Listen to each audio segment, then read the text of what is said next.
Et vous le voyez, la pandémie ne connaît pas de répit dans notre province. Nous décortiquons un peu les tendances avec Colin.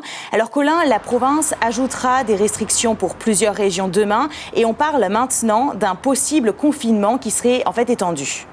Voilà, Camille. Donc, ça a été confirmé par une source, pardon.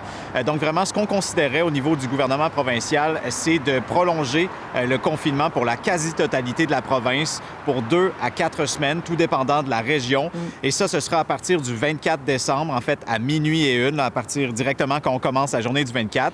Alors, ça change quand même les plans qu'on s'était fait dire par le gouvernement parce qu'on le savait.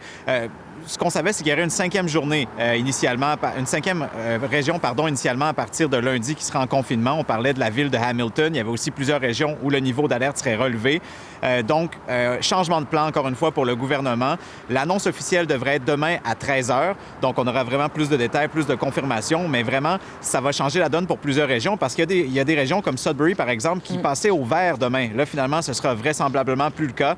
Ça reste à voir. Mais on sait qu'il y avait beaucoup de pression dans les derniers jours, notamment l'Association des hôpitaux de l'Ontario qui est revenue à la charge aujourd'hui, qui demandait un confinement plus strict, plus étendu pour la province. On peut voir que le gouvernement a écouté les voix qui s'élevaient. Oui, bien sûr. Et d'ailleurs, en dehors des hôpitaux, il y a aussi un autre endroit où on se pose beaucoup de questions, où il y a des craintes. C'est dans les prisons. Il y en a certains qui s'inquiètent de la transmission en ce moment. Oui, on en avait parlé lors de la première vague, mais là, lors de la seconde vague, on commence à revoir des éclosions dans des prisons, notamment en Ontario. Il y a le centre de détention du sud de Toronto, où il y a une 50aine de cas. Il y a aussi le pénitencier de Joyceville, près de Kingston, où il y a près de 95 cas, plus des employés. Donc, on commence à voir qu'il y a des éclosions en Ontario. Là, il y a plusieurs voix qui s'élèvent. Il y a des gens qui disent, écoutez, c'est parce qu'on manque d'équipements de protection personnelle, c'est qu'on manque de protocoles. Il y a même des prisonniers qui ont dit à des gens qu'on ne voulait pas les tester, leur faire du dépistage. Du côté du syndicat qui représente les agents des pénitenciers, on nous dit non, ça, c'est pas vrai. On leur fournit de l'équipement de protection personnelle. On leur permet d'être dépistés pour la COVID.